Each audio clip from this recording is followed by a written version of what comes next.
Assalamualaikum teman-teman. Welcome to my first vlog. Di sini aku mengenalin diri aku, nama aku Novia Ramadona, kelas 02 FKKP 005. Aku bakal ngejelasin tentang sejarah perkembangan bahasa Indonesia. Berawal dari Sumpah Pemuda pada tanggal 28 Oktober 1928, di mana bahasa Indonesia memiliki fungsi majemuk yaitu menjadi bahasa persatuan, bahasa negara, bahasa resmi, bahkan menjadi bahasa penghubung antara individu bahasa pergaulan, dan yang tak kalah penting juga sebagai bahasa pengantar di semua sekolah di Indonesia. Bangsa Indonesia dilatar belakangi oleh beratus-ratus suku bangsa yang masing-masing mempunyai bahasa. Dalam Alex 2019-9 disebutkan bahwa penanaman bahasa Indonesia diambil saat Kongres Nasional Kedua di Jakarta sebagai bahasa untuk negara di Indonesia pasca kemerdekaan. Soekarno memilih bahasa Jawa. Beliau memilih bahasa ini karena bahasa Indonesia yang beliau dasarkan dari bahasa Melayu yang diturunkan di Riau. Selanjutnya, bahasa Indonesia ini berasal dari bahasa Melayu, yaitu salah satu bahasa daerah diambil di bumi Nusantara ini. Bahasa Indonesia juga digunakan sebagai salah satu alat untuk mempersatukan antara bangsa yang bersuku-suku, mengusir para penjajah Belanda, dan meraih kemerdekaan. Bahasa Indonesia ini juga digunakan dalam berbagai kehidupan secara luas. Arif 2085 mengemukakan ada 4 faktor yang menyebabkan bahasa Melayu diangkat menjadi bahasa Indonesia, yaitu pertama, bahasa Melayu sudah merupakan lingua franca di Indonesia, bahasa penghubung dan bahasa perdagangan. Sistem bahasa Melayu sederhana dan mudah dipelajari karena dalam bahasa Melayu tidak dikenalkan tingkat bahasa seperti dalam bahasa Jawa, ngokok romo, atau dalam Sunda, kasar lemes, atau perbedaan bahasa kasar dan halus. Suku Jawa, suku Sunda, dan suku-suku yang lainnya dengan sukarela menerima bahasa Melayu menjadi bahasa Indonesia sebagai bahasa nasional. Bahasa Melayu mempunyai kesanggupan untuk dipakai sebagai bahasa kebudayaan dalam arti yang luas. Sebagai warga negara di Indonesia yang baik, sudah menjadi kewajiban kita untuk mencintai bahasa sendiri. Bahasa Indonesia ini tidak muncul secara tiba-tiba dan instan, tapi melewati proses panjang dan penuh perjuangan, terdapat beberapa peristiwa penting yang berkaitan dengan lahirnya bahasa Indonesia. Peristiwa tersebut dibagi ke dalam 3 periode. Yang pertama, periode sebelum Sumpah Pemuda tahun 1928. Yang kedua, periode Sumpah Pemuda 1928 Proklamasi Kemerdekaan RI 1945.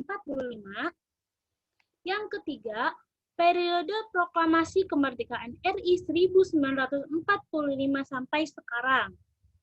Yang pertama, periode sebelum Sumpah Pemuda tahun 1928, munculnya Inlands Ordowies Komis, bangsa Indonesia sangat ingin mempelajari bahasa Belanda karena untuk mendapatkan kepandaian dan meningkatkan derajat yang sama dengan bangsa Belanda. Ahli pendidikan Belanda D.R.G.J.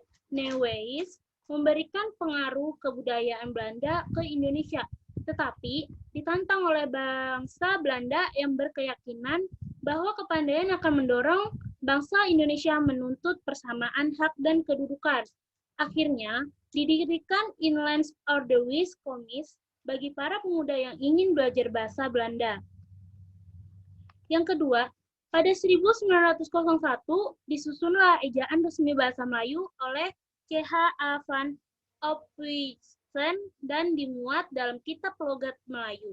Selanjutnya, pada 1908, pemerintah mendirikan sebuah badan penerbitan buku-buku yang diberi nama Komis for the Volkskultur atau Taman Bacaan Rakyat yang diubah menjadi Balai Pustaka pada tahun 1917.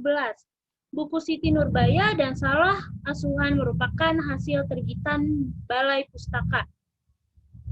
Yang terakhir, bahasa Melayu sebagai lingua franca. Dalam Kosai 2012-2 dikemukakan bahwa sejak abad ke-7 Masehi, bahasa Melayu telah digunakan sebagai bahasa perhubungan pada zaman Kerajaan Sriwijaya. Selain itu, bahasa Melayu berfungsi sebagai bahasa kebudayaan, bahasa perdagangan, dan bahasa resmi kenegaraan.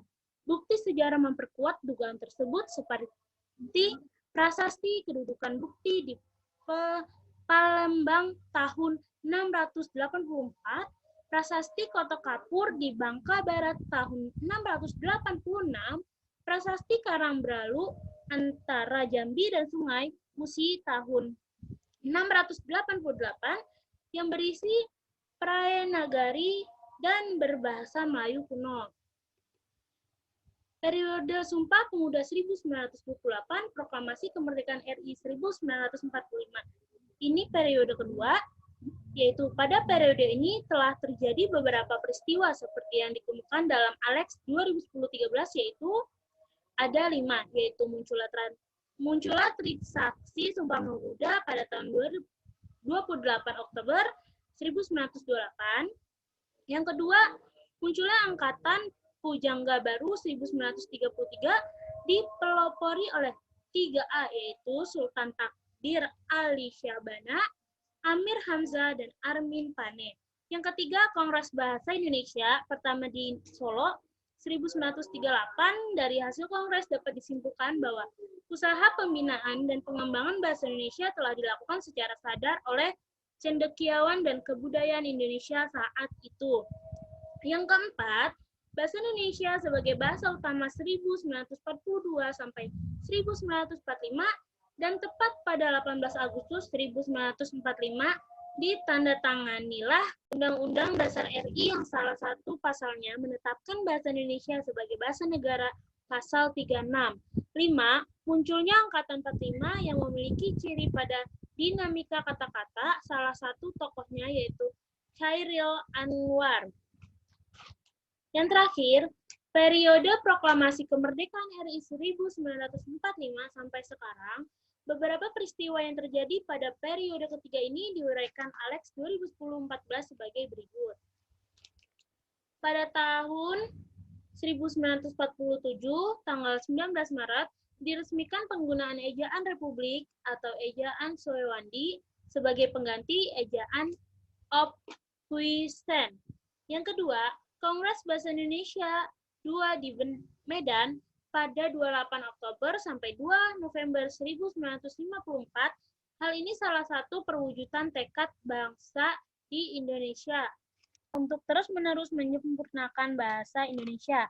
Pada 16 Agustus 1972, A.M. Soeharto, Presiden Republik Indonesia, meresmikan penggunaan ejaan bahasa Indonesia yang disempurnakan EYD sebagai pengganti ejaan sebelumnya. Menemui berbagai kesulitan seperti kurangnya kata dan istilah yang berhubungan dengan iptek, kurangnya penelitian bahasa Melayu, kurangnya buku-buku iptek dalam bahasa Indonesia, dan pedoman umum pembentukan istilah 1975. Yang terakhir, Kongres Bahasa Indonesia ketiga pada 28 Oktober sampai 2 November 1978 di Jakarta. Hal ini merupakan peristiwa penting bagi bangsa Indonesia untuk terus-menerus menetapkan kedudukan dan fungsi bangsa Indonesia atau bahasa Indonesia sejak saat itu. Kongres Bahasa Indonesia dilaksanakan setiap 5 tahun sekali. Terima kasih yang udah mendengarkan. Semoga bermanfaat. Maaf ya kalau misalnya ada salah-salah kata atau typo. Semoga bermanfaat untuk kalian semua. Enjoy!